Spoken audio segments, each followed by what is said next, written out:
In the lunar July of 1369, the cold wind of Lue River swept across the grasslands. Chang Yuchun, who had just led his army to capture Yuan Shangdu and forced Emperor Shun of Yuan to flee north once again, removed his armor and prepared to bathe and rest in the river.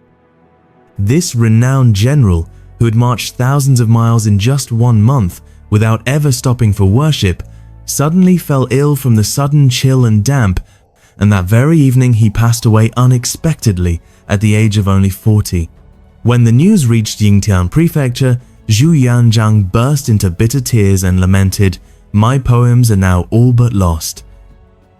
This farmer, who had come out from the fields of Huaiyuan in Anhui, had, with his martial skill, swept away the warlords of the late Yuan. At Kaishi, he leaped ashore and shattered the enemy formation. At Lake Poyang, he drew his sword and saved his lord, securing the fate of the realm. In the northern campaign, he pursued the main Yuan commander Koko Temur so fiercely that the latter fled in disgrace, abandoning helmet and armor. Throughout his life, he fought in over 100 battles, without ever suffering defeat. Yet, in the end, he could not escape the impermanence of destiny.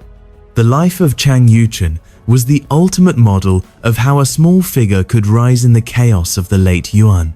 In the history of the founding of the Ming, he was both brave and resourceful, his story filled with legend and regret.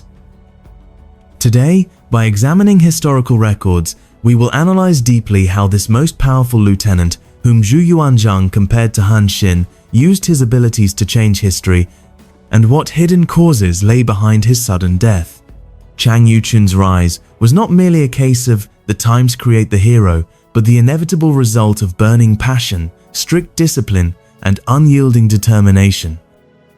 The Mingxi records, Chang Yuchun was tall and strong, his strength surpassing others, and he was skilled in horsemanship and archery. Behind this natural talent was a decade of unwavering practice. In the early Zhejiang years of Emperor Shun of Yuan, the Chang family of Huaiyuan County in Anhui had farmed for generations. Yet the poor household son, Chang Yuchun, had little interest in farming from an early age, instead devoting himself to martial arts. Unlike the heroes of water margin, each with a single specialty, Lin Chong with the spear, Hua Rong with the bow, Hu Yanzhuo with the whip, Chang Yuchun aspired to master all 18 weapons. Seeking teachers, in his youth he traveled widely. Sometimes he worked odd jobs for martial masters in exchange for lessons. Sometimes he secretly observed the skills of wandering fighters. Through freezing winters and scorching summers, he never ceased his training. Though some accounts may have theatrical embellishment, records state that he rose at the crow of the rooster and trained until dusk each day. Over 10 years, he mastered sword, spear, halberd, and every weapon, excelling especially in mounted combat. This matches the Ming Taizu Shi Lu, which records that in his youth, Yuchun practiced martial skills, able to shoot and strike both left and right. By adulthood, Chang Yuchun had become a famed warrior of his region. Standing 7 chi tall with the strength to lift great weights unmatched in horsemanship, none could defeat him. At this time, the late Yuan world was in chaos. In 1351, the Red Turban Rebellion erupted. Han Liner, Xu Shahui, Zhang Shicheng and others carved out territories. Yuan forces fell back repeatedly, yet still oppressed the people. Seeing his homeland ruined, Chang Yuchun vowed to take up arms against Yuan tyranny. He once told his neighbors, "A true man must establish fame. How can he remain long trapped by traitors?" At first, he joined a minor rebel leader of Huaiyuan, Lu Zhu. Liu, impressed by his courage, made him deputy commander. But over time, Chang Yuchun saw that Liu lacked grand ambition and merely plundered the people, contrary to his own purpose of resisting Yuan and protecting the people. The Mingxi clearly records, Yuchun, seeing Liu's lawless ways, left him. He resolutely departed and returned to his home, waiting for the right moment. At that time, Zhu Yuanzhang had already joined Guozixing. With strict discipline and the reputation of not harming the common folk, he established himself in Haozhou. Through inquiries, Chang Yuchun learned that although Zhu controlled only Haozhou with but a few tens of thousands of men and lacked supplies, he bore great ambition, treated his followers kindly, and wherever his army went, not even a stalk of grain was stolen. Most crucially, Chang judged that joining him now would be a timely gift of aid and earn him great trust. In the 15th year of Zhejiang, while resting at noon in a field, Chang Yuchun encountered Zhu Yuanzhang's army passing through Huaiyuan. He rushed forward and begged to serve. At first, Zhu Yuanzhang was indifferent. The Ming Taizu Shilu records their exchange. Zhu said, "I have not summoned you. What use can you be?" Chang Yuchun replied firmly, "I have not come for favor or timing. I wish to serve with my sword and strategy. Make me vanguard, and I will sweep the world. A marquisate of 10,000 households is not what I seek." Zhu, seeing his earnest words, his resolute gaze, and his towering frame, decided to keep him in the army. And thus he stayed. It became the sharpest blade buried for the Ming. Chang Yuchun's trial period assessment was the Battle of Kaishi, which decided the fate of Zhu Yuanzhang. In the 6th month of Zhejiang 1355, Zhu Yuanzhang, in order to resolve famine, led his army to attack Kaishi, where the Yuan forces had stockpiled grain. This place was not only the key supply depot, but also the necessary passage to advance toward Nanjing. The Yuan army dispatched heavy troops to garrison it, arranging formations along the riverbank like rain pouring down. Zhu Yuanzhang's navy consisted mostly of fishing boats refitted for war, lacking armor and protection, with few clan soldiers on board. When the fleet approached within about 10 meters of the bank, the soldiers in the front row were struck down by a storm of arrows, forcing the ships to retreat in panic. At this critical moment, Zhu Yuanzhang remembered the valor of Chang Yuchun as a vanguard and shouted, "Can you cross the river and break the enemy? If you can, I shall appoint you as vanguard." Chang Yuchun immediately accepted the order, brandished his spear, and rushed toward the northern bank. The Ming history records this battle with vivid detail. Chang Yuchun, in the heat of combat, forced his way ashore, slashing through the Yuan troops. He shouted fiercely, leapt forward, and killed several men in succession, causing the Yuan formation to collapse. With his left hand, he blocked incoming arrows, while with his right hand, he hooked enemy weapons with his spear. Borrowing the force, he sprang onto the bank, drew his sword, and rampaged through the enemy camp as if no one were there. Relying on his own strength, he pinned down thousands of Yuan troops. Zhu Yuanzhang, seeing this, immediately ordered a full assault. In the end, Kaishi was captured, and tens of thousands of shi of grain were seized from the Yuan, boosting the Ming army's morale and strength. After the battle, when merits were evaluated, Chang Yuchun was ranked first. Zhu Yuanzhang formally appointed him as vanguard of the general administration and sighed, "This is truly a general of valor." The Battle of Kaishi not only secured Chang Yuchun's position, but also became the starting point of his career as a vanguard. For more than 10 years thereafter, he was always the sharp spearhead of the Ming army at the front lines. In the wars of founding the Ming, Chang Yuchun always served as deputy general or vanguard, assisting Zhu Yuanzhang. Xu Da never long held the position of main commander, yet Chang Yuchun was praised by later generations as the strongest wingman. Behind this title lay 3 core abilities: unmatched individual combat power, precise and efficient tactical adaptability, and incomparable merit of victory. Each of these was solidly attested in historical records. Chang Yuchun's bravery reached the very ceiling of Chinese history. Numerous historical sources clearly recorded his feats, with his essence expressed in 2 traits: swordsmanship of divine skill and invincibility in close combat. His swordsmanship reached its peak in the Battle of Poyang Lake.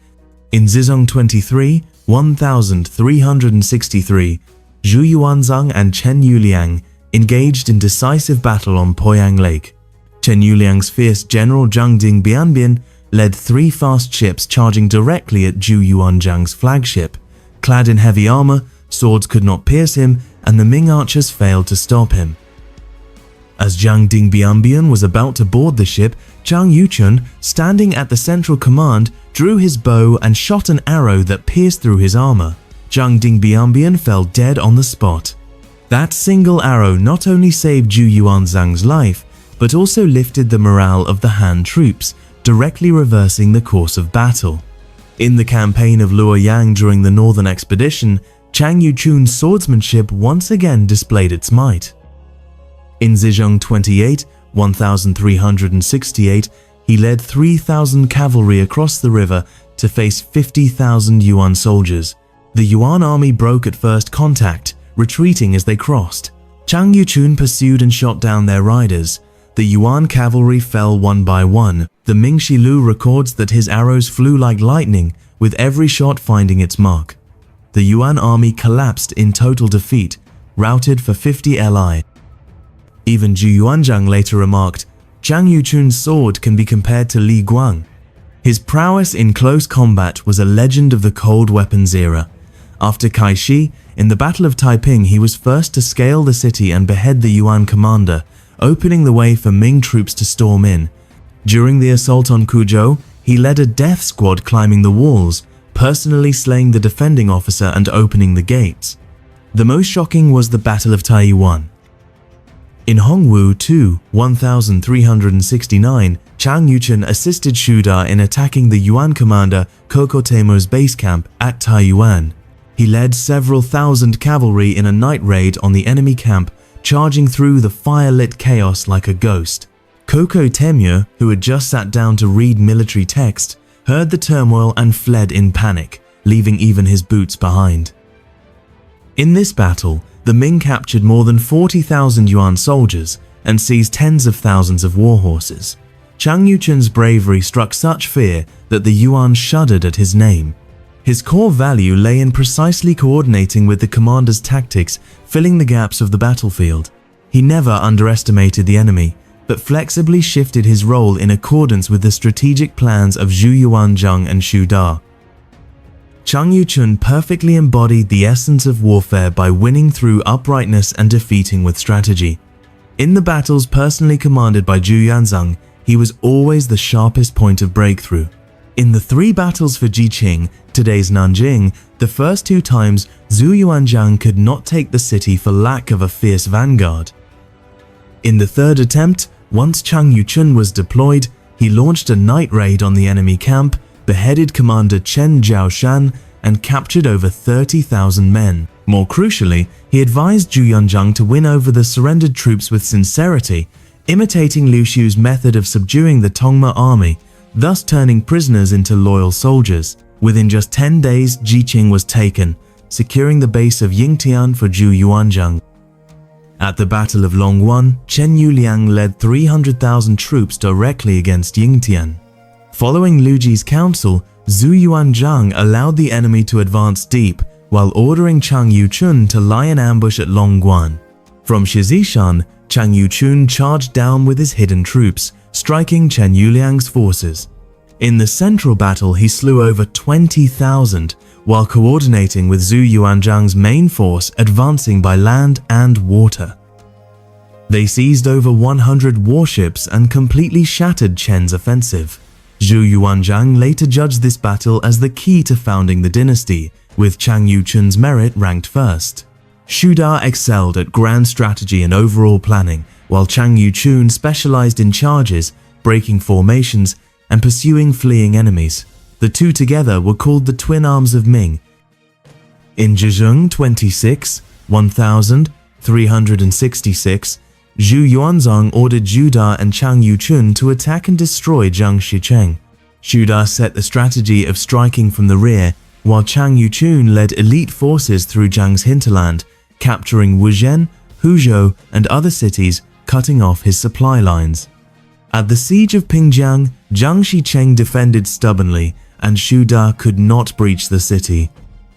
Chang Yuchun proposed a ruse of attacking west to strike east.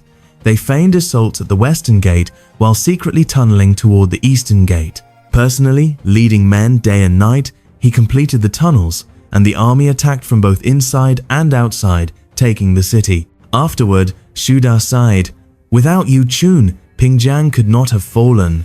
Even more valuable was that though Chang Yuchun was brave, he was not blindly reckless.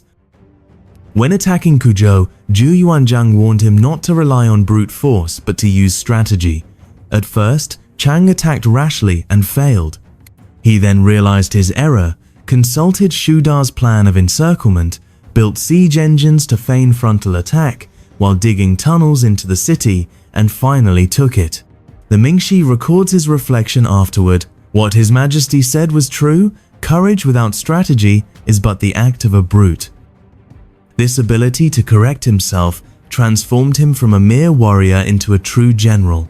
Chang Yuchun's victories were not easy ones against weak opponents, but always the hardest battles, often against superior numbers, turning the tide when all seemed lost. In nearly every battle he was the vanguard, and in every victory his achievements stood foremost. The Mingxi notes that he claimed he could command 100,000 men and sweep the world, and the army called him Chang of 100,000 to summarize his exploits. 3 of his battles represent the pinnacle of his accomplishments. In Zhizheng 23, 1363, the Battle of Lake Poyang between Zhu Yuanzhang and Chen Yuliang was the largest naval engagement in Chinese history. Chen Yuliang commanded 600,000 troops with 1,000 ironclad ships, while Zhu had only 200,000, mostly fishermen's boats. At first, Chen chained his ships with iron links, restricting Ming maneuvers, and the Ming army suffered defeat after defeat. At the critical moment, Chang Yuchun first shot and wounded Zhang Dingbian with an arrow, rescuing Zhu Yuanzhang from danger. Then he devised the plan to blockade the lake's outlet, cutting off Chen's retreat. When Zhu Yuanzhang launched fire attacks and burned half of Chen's fleet, Chang led the navy in a fierce assault, capturing over 100 ships. In the end, Chen Yuliang was mortally wounded by an arrow while breaking out, and his army collapsed. This battle established Zhu Yuanzhang's supremacy in Jiangnan, and Chang Yuchun was rewarded with his first 1,000 mu of farmland. In Hongwu Year 1, 1368, Shu Da and Chang Yuchun led the northern campaign, aiming to recover the 16 prefectures of Yan and Yun lost for over 400 years. Yuan's commander Koko Timur sent his brother Tuoyin Timur with 50,000 elite troops to guard Luoyang, deploying along the Luo River to block Ming's crossing. Chang Yuchun volunteered to lead the vanguard, crossing with 3,000 cavalry. The Yuan forces, seeing their small number, pretended to retreat, intending to strike mid-crossing. But Chang did not halt to form ranks once across. He charged straight into the Yuan main camp. The Ming Shilu records, Yuchun, with red battle banner, charged like a storm, sweeping away enemy cavalry. The Yuan forces collapsed in chaos, trampling one another in panic. With 3,000 men, the Ming broke 50,000 and captured Luoyang, opening the western gate to the northward campaign. When Zhu Yuanzhang heard, he rejoiced yet also worried, pleased with the great victory, but anxious over his fierce general's recklessness. A special envoy was sent to admonish Chang Yuchun, saying that his bravery was commendable, but he needed to be more cautious. In Hongwu 2, 1369, Emperor Shun of Yuan dispatched the great general Yesu with several tens of thousands of troops to attack Beiping, present-day Beijing. Chang Yuchun was ordered to lead 90,000 infantry and cavalry to reinforce. Since the infantry advanced slowly, he pressed forward with only 10,000 cavalry, marching day and night. When the Yuan army heard of Chang Yuchun's arrival, their will to fight collapsed, and they fled without battle. Seizing the momentum, Chang Yuchun pursued and first broke through Jinzhou, then captured Guangning, and finally stormed Chengdu, the Yuan upper capital. In this campaign, Chang Yuchun advanced thousands of li in one sweep, winning more than 10 battles of all sizes. After taking Chengdu, he captured over 10,000 carts and horses, 50,000 head of cattle and sheep, and several Yuan princes and ministers. Emperor Shun once again fled north, and from then on, the Yuan court had no more strength to move south. This battle was regarded as a classic example of ancient blitzkrieg, fully showcasing Chang Yuchun's capacity for rapid strikes. Although Chang Yuchun was praised as a god of war, he was not without flaws. Historical records described him not only with praise for unparalleled valor, but also criticism for being bloodthirsty and impulsive. These controversies made his image more vivid and real, and also planted the seeds of his tragic end. The most disputed matter in Chang Yuchun's life was the killing of surrendered soldiers. Both the Ming history and the Ming Shilu clearly recorded this. In Zhisheng 20, 1360, after the Battle of Mount Hua, Chang Yuchun captured 3,000 soldiers of Chen Yuliang's army. Fearing they might rebel again, he slaughtered them all while Shu Da was asleep, sparing only a few to report the news. This act directly enraged Chen Yuliang, who led 300,000 troops to counterattack, pressing straight toward Yingtian, throwing Zhu Yuanzhang into mortal peril. When Zhu Yuanzhang learned of it, he was furious, denouncing Chang Yuchun for killing captives, disobeying orders, and stirring the enemy's heart. This was the first time he was severely punished for such an act. Yet, he did not repent immediately. In Zhizeng 24, 1364, after the Battle of Wuchang, he again killed thousands of surrendered troops, only stopping after Zhu Yuanzhang sent envoys to restrain him. It was not until Hongwu 1, 1368, during the attack on Ganzhou, that Zhu Yuanzhang specially warned him, "If you can refrain from killing those who surrender, then you are a true general." At Ganzhou, after 6 months of siege, the defenders surrendered. Chang Yuchun refrained from killing a single one. Zhu Yuanzhang was overjoyed, saying at last he had corrected his bad habit and could now be entrusted with great responsibility. Later, historians often commented on his killings. Wang Fuji, the late Ming and early Qing thinker, in his reading of the Comprehensive Mirror, argued that Chang Yuchun's killings were not out of innate cruelty, but the helpless choice of fearing rebellion in a time of chaos. Yet it cannot be denied that such acts repeatedly intensified conflicts, increased the difficulty of warfare, and became his fatal flaw in character. Chang Yuchun's style of battle can be summed up with the word fierce. In every campaign, he personally charged at the front, rushing directly into enemy lines. This inspired morale and quickly broke the foe, but also placed him many times in mortal danger. At Kaishi, he climbed ashore alone and was nearly killed when surrounded. At Luoyang, he led 3,000 cavalry against 50,000 enemy troops, his subordinates following with desperation.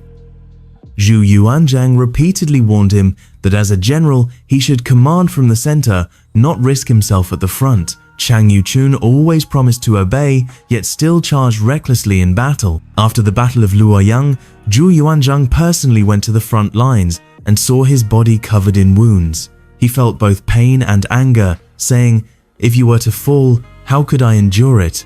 Chang Yuchun only laughed, replying, "I have practiced martial arts since youth. Flesh wounds are nothing. Victory comes only through charging and breaking the enemy." This reckless style of fearless assault, though ensuring countless victories, also consumed his body greatly, showing the hidden cause of his sudden death later. As for his historical position, there has long been debate between the lieutenant theory and the commander theory. Supporters of the former hold that he mostly served as deputy general, rarely handling matters independently. As the Ming history said, Chang Yuchun assisted while Shu Da commanded, and the two complemented each other. Supporters of the latter argue that he often commanded armies alone and broke the enemy, fully possessing the talent of a commander. In the battles of Ganzhou and the raid on Chengdu, he displayed clear capacity for independent command. Objectively, Chang Yuchun's core value lay in being vanguard and deputy general. He could precisely coordinate with the main commander's strategy, break deadlocks at critical moments, but lacked Shu Da's ability to oversee the whole situation and govern the rear. Zhu Yuanzhang once said that Shu Da was skilled in strategy, while Yuchun excelled in courage. Their temperaments complemented each other, enabling them to achieve great deeds. This role of courage as support made him the strongest lieutenant, yet it also cost him the chance to independently command large armies. Nevertheless, Chang Yuchun's achievements and abilities received high recognition from later generations. In Guoke, the late Ming historian Tan Qian evaluated, among the founding of Ming, Yuchun's gong ranked second, just below Shu Da. In 22 Histories notes, Qing scholar Zhao Yi went further, stating, Yuchun's courage has no equal through the ages. Even Han Xin and Huo Kubing cannot compare. In the 1369 29th year of Zhejiang, 1369, after returning from the rapid march against Shangdu, Chang Yuchun suddenly passed away at Luhe River, only 40 years old. His cause of death, though clearly recorded, still provokes thought. His death had profound effects on the newly founded Ming Dynasty. The Mingxi records in his biography, he fell ill suddenly at Luhe River and died at age 40. The sudden illness was what common people called xiejiafeng. From a modern medical perspective, xiejiafeng was not a single disease, but an acute condition triggered when intense exertion was followed by sudden exposure to cold and damp. Considering Yuchun's situation, he had galloped thousands of miles within a month, fighting battle after battle. His body was extremely fatigued, his immunity weak. When the army withdrew in July, the grasslands had huge temperature differences between day and night. After dismounting, drenched in sweat, he removed his armor and bathed in cold water, causing a sharp drop in body temperature, muscle spasms, and acute infection. Moreover, he had long fought at the front, sustaining many wounds, and his body was already burdened with hidden illness. This chill was the final straw. The Ming medical classic Benchao Gangmu notes that intense exertion followed by cold bathing risks letting wind cold invade the body, causing disease. This supports the scientific explanation of xiejiafeng. Thus, Chang Yuchun's sudden death was not merely fate, but the result of long-term exhaustion combined with harmful habits. When the news reached Yingtian, Zhu Yanzhang ceased court for 3 days and personally went to Yuling. Weeping at the tomb, he cried, "From the beginning you and I rose together. Now you are gone, I have lost an arm." Soon after, Zhu posthumously infected him as Prince of Kaiping, with the posthumous title Zhongwu. He was buried at the foot of Zhongshan with the rights of a prince. Zhu even arranged for his daughter to marry the crown prince Zhu Biao, making the family's kin. The Ming Shi Lu records that Zhu Yuanzhang often climbed the city walls and gazed toward Zhongshan, sighing, "If Yuchun was still here, the northern campaign would have been completed earlier." His eldest son, Chang Mao, was made Duke of Zhengguo, while his second son, Chang Shang, was made Duke of Kaiguo. His descendants inherited noble titles for generations, a rare favor among founding Gunqin, showing Zhu's deep reliance and grief. Chang Yuchun's death directly impacted the northern expedition. In Hongwu too, Su Da was leading troops against Guanzhong, and Yuchun was supposed to lead reinforcements. After his sudden death, Zhu had to send Feng Sheng instead, delaying the campaign by half a year. More crucially, Yuan commander Koko Temur, upon hearing Yuchun was dead, rejoiced. "There is no one left in the Ming army to fear." He regrouped, repeatedly raiding south. Though Shu Da defeated him several times, the crushing victories of Yuchun's time never returned. From then on, their contests had mixed outcomes. Yuan sources even recorded, when Yuchun was alive, Bao Bao feared him like a tiger. After Yuchun's death, Bao Bao truly dared to contend with the Ming. Thus, his passing deprived the Ming northern campaigns of their sharpest spearhead, allowing the northern Yuan to linger for decades. Chang Yuchun's life was like a shooting star, cutting across the night sky of the late Yuan with dazzling brilliance, only to fall at its brightest moment. From a martial enthusiast in the fields of Huaiyuan in Anhui to Prince of Kaiping, he embodied the true meaning of courage and loyalty. He was not a flawless general. He had the vice of killing prisoners, the recklessness of underestimating foes, but his courage was the resolute will to break formations. His loyalty was unwavering devotion to Zhu Yanzhang until death, and his ambition was the precise support of his commander's designs. As Zhu Yuanzhang said, though Yuchun had small faults, his gong covered them all. He is worthy as the foremost vanguard of Ming. Today, when we stand at the foot of Zhongshan, gazing upon Chang Yuchun's tomb, we can still imagine his armored figure charging into battle, reshaping the fate of the realm. His story shows us that the strongest lieutenant is never just a supporting role, but an irreplaceable figure who can change the tide at critical moments. A war god is never flawless, but one who holds fast to his original heart in troubled times, a mortal who wins immortal glory. Though Chang Yuchun is gone, his image as the crowned vanguard of the army, loyal to his lord, is forever woven into the bloodline of Ming's founding, becoming the standard of a war god admired by later ages. As late Ming poet Qian Qianyi wrote in the epitaph of King Kaiping, "Yuchun's valor, a man of 1,000 ages." His name remains in the green chronicles of history. This is the eternal charm of the strongest lieutenant of Ming,